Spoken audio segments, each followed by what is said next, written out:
Assalamualaikum warahmatullahi wabarakatuh. Hari ini saya nak buat ulasan perlawanan di antara Kedah versus Perak, yang mana Kedah meneruskan rentak kemenangan dengan kemenangan 3-0 ke atas Perak hasil jaringan dari William Lira 1 dan Amir Bek 2. Pada perlawanan ni sebenarnya kita boleh nampak yang Kedah masih lagi menunjukkan performan yang bagus dan masih lagi ada room for improvement lah untuk perbaiki kelemahan-kelemahan mereka.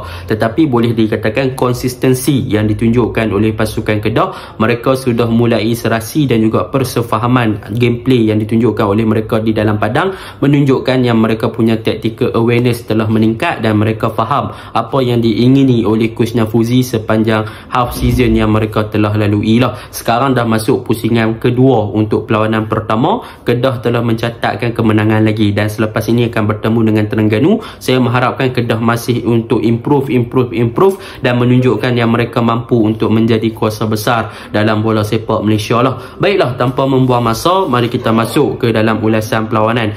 Untuk ulasan perlawanan kali ini, saya akan mulakan dengan pasukan Kedah. Apakah perkara pertama yang berjaya untuk menarik minat saya dan benda yang saya suka tentang pasukan Kedah pada perlawanan ini? Perkara pertama adalah mengenai corak serangan pasukan Kedah di bahagian wide area, iaitu sama ada di bahagian kanan dengan penggunaan daripada Amir Bek dan juga Hidalgo, dan juga penggunaan di bahagian kiri dari segi penggunaan litak yang lebih diguna pakai untuk hold the touchline dan juga lebih kepada individual punya skill lah untuk beat pertahanan kanan pasukan Perak, iaitu Hafizal. Baiklah, apakah yang saya suka di antara kedua-dua side ini, iaitu kanan dan kiri? Saya cerita untuk kiri dulu. Perkara pertama yang saya suka untuk litak pada perlawanan ni adalah daripada segi dia punya work rate, yang mana dia sangat rajin untuk melakukan pressing dan juga untuk melakukan counter press untuk mengambil bola daripada pemain-pemain pasukan Perak yang cuba untuk build up. Dan dalam pada masa yang sama, dalam fasa menyerang, litak juga beberapa kali menunjukkan kerajinan untuk beat pertahanan pasukan Perak, iaitu Hafizal dalam situasi 1v1 untuk melakukan penetration dan juga menembusi kawasan wide area tersebut sebelum dia supply bola ke dalam D-box. Contohnya gol pertama Amir Bek lah,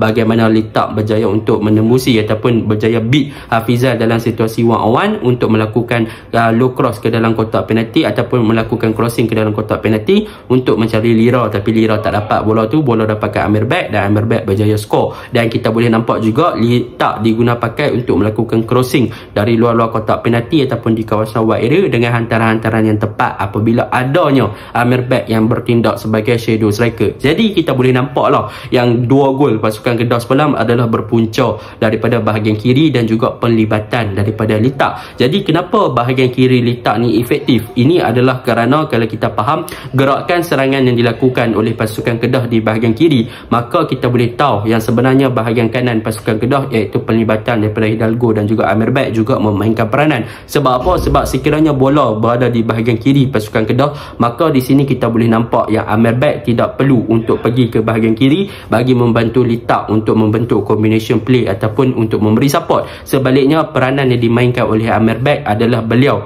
akan bertindak lebih kepada shadow striker, iaitu bermaksud dia akan join untuk backup kepada Lira di belakang Lira untuk bertindak sebagai striker, dan dia akan membuat larian-larian yang mana yang menyebabkan pertahanan tak nampak dia buat larian tersebut disebabkan Lira telah menjadi attraction ataupun telah menjadi perhatian daripada pemain-pemain pasukan Perak untuk marking dia berbanding untuk marking Amir Bek. Jadi apabila peranan Amir Bek tersebut dari bahagian kanan, maka dia akan lebih efektif untuk join the attack bila bola berada di bahagian kiri pasukan Kedah dalam fasa menyerang. Disebabkan itulah kita boleh nampak yang Amir Bek apabila berada di bahagian kiri, bola berada di bahagian kiri pasukan Kedah di bahagian serangan, maka Amir Bek akan lebih bertindak untuk masuk ke dalam D-box bagi membantu Lira yang berada di dalam D-box. Jadi disebabkan itulah litak boleh dua kali untuk menjumpai Amir Bek di dalam kotak penalti. Jadi peranan daripada Amir Bek untuk menjaringkan gol dan juga bertindak sebagai shadow striker ni memang efektif dan juga berkesan. Sebab apa? Sebab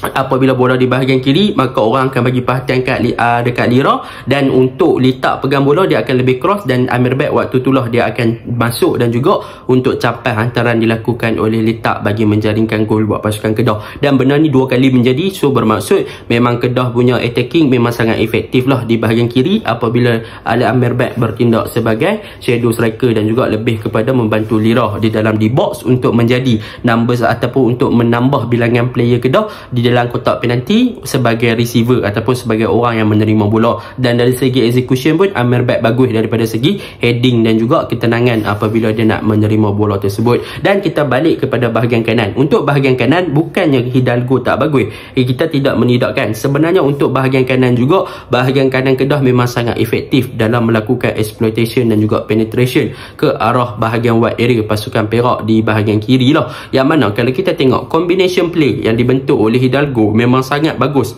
yang mana mereka membentuk kombinasi play antara Amir Bek dan juga Hidalgo untuk beat pertahanan pasukan Perak. Cumanya yang menjadi faktor terbesar adalah apabila bola tersebut disupply ke dalam D-box. Tak seperti di bahagian kiri. Bahagian kiri bila letak supply, Amir Bek boleh sambut. Tetapi bila bahagian kanan, Amir Bek dan juga Hidalgo sering support antara satu sama lain dan sering membentuk combination play. Jadi apabila salah seorang daripada mereka ni supply bola ke dalam D-box, maka tiada orang yang nak sambut hantaran-hantaran daripada Hidalgo. Sebenarnya hantaran-hantaran yang dilakukan oleh Hidalgo adalah agak berkualiti dan juga banyak passing yang dilakukan oleh Hidalgo berjaya untuk melakukan penetration passing yang menembusi bahagian pertahanan pasukan Perak dan bola masuk terus ke dalam D-box. Tetapi sayang apabila hantaran-hantaran tersebut gagal diambil dan juga gagal diguna pakai oleh bahagian hadapan, terutamanya Lira, dengan sangat-sangat baiklah. Walaupun Lira skor 1 gol, tetapi daripada segi berkesanan kita boleh nampak yang Lira ni lebih kepada untuk attract defense,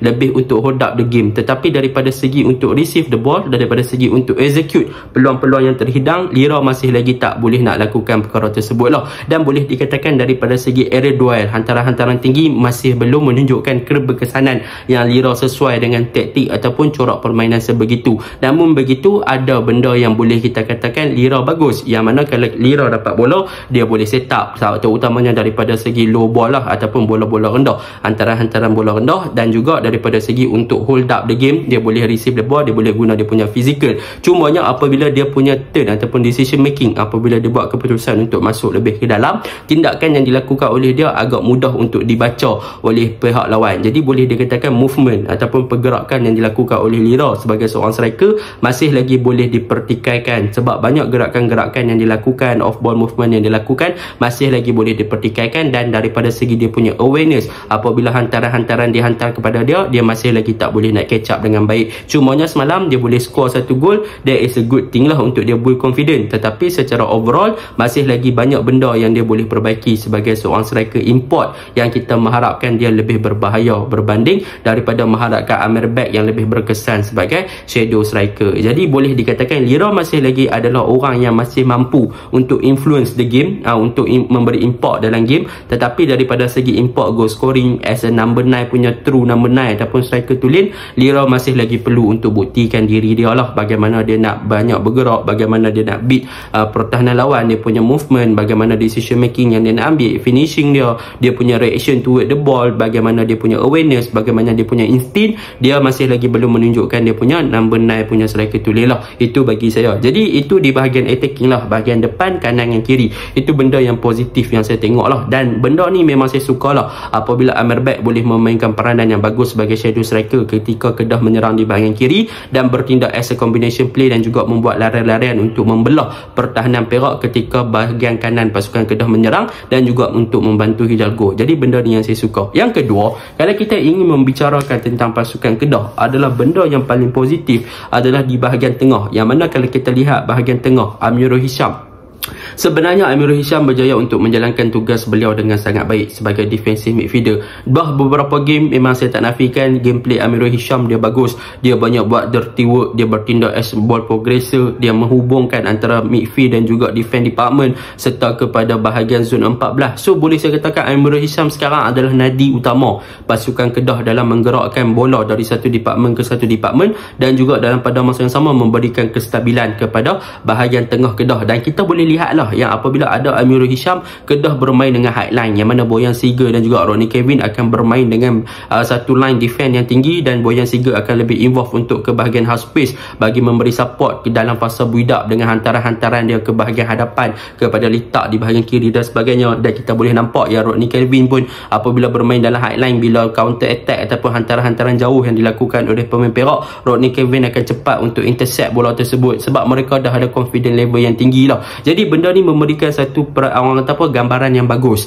untuk defend Kedah lebih positif, sebab mereka dah tahu mereka ada protector di bahagian hadapan, mereka dah ada satu tembok di bahagian hadapan yang membolehkan mereka untuk bergerak lebih bebas, lebih besar, lebih tinggi untuk melakukan progress, melakukan orang kata apa, ball progression. Jadi benda tu positif dan kita boleh nampak lah ya, Arif Farhan untuk game ni bagus, dia banyak inverted masuk ke half space bagi membantu Amir Hisham, dan dalam pada masa yang sama dia membantu Boyan Seager untuk menunjukkan ataupun untuk move Boyan Seager jadi lebih tinggi. Amir Rafiq pun confident level dia bagus, dia banyak untuk bantu Rodney Kevin pun pembacaan game dia bagus bersama dengan Seager, dan dia punya interception semua bagus. So boleh saya katakan defending line Kedah pun dah memang bagus. Ifat daripada distribution ball boleh saya puji lah, untuk game ni banyak Kedah melakukan back pass kepada Ifat sekiranya Kedah tak boleh nak move ataupun nak penetrate mid block yang dilakukan oleh pemain Perak lah. Jadi bila mana pemain-pemain Kedah tak boleh nak lepas, Boyan Seager ke Arif Farhan, mereka akan still lagi untuk push bola ke bahagian belakang kepada Ifat. Jadi Ifat agak tenang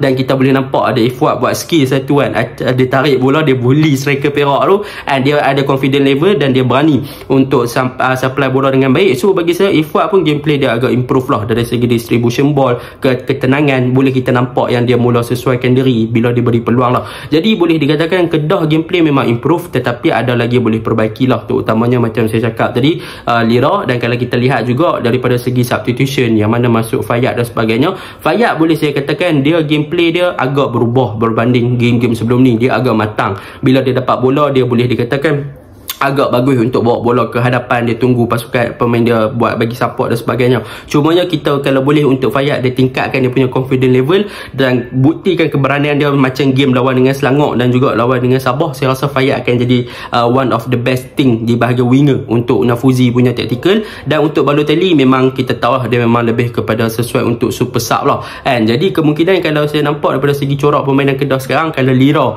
dikonvertkan jadi number 10 ataupun lebih kepada fast 9 punya striker kan, untuk create space ataupun bina space kepada pemain-pemain yang lain, saya rasa Lira will be a better person lah berbanding letak dia sebagai top striker untuk dia score the goal. Sebab dia boleh hold up the game, dia ada peranan, dia boleh ada physical yang bagus, dia boleh create space, passing yang bagus juga dan sebagainya. Dan untuk defense line memang boleh saya puji, cumanya keep avoiding mistake yang sama, iaitu elakkan buat kesilapan yang sama, terutamanya back pass yang tak sampai macam semalam lah kan, yang menyebabkan daripada situasi nak menyerang dalam fasa build up tiba-tiba kena counter kan. So kalau boleh elakkan buat small mistake sebegitu, saya rasa Kedah akan improve dari semasa ke masa dan jadi lebih hebat lah. Untuk pasukan Perak memang tak banyak yang kita boleh cakap, memang kita boleh katakan different level, mereka masih lagi banyak benda yang perlu diperbaiki, dan saya harap Perak masih lagi boleh baiki sebab mereka punya pemain muda bagus, mereka ada confident level, mereka ada ball control yang bagus, Shivan Pilih sebagai defense pun bagus, and Ali Zikri mungkin kena improve lagi kan, mereka punya pressing, mereka still buat pressing dan sebagainya. So saya mengharapkan something yang different bila masuk bulan 7 nanti untuk pasukan Perak lah kan, selepas transfer window. Itu je lah ulasan saya. Assalamualaikum.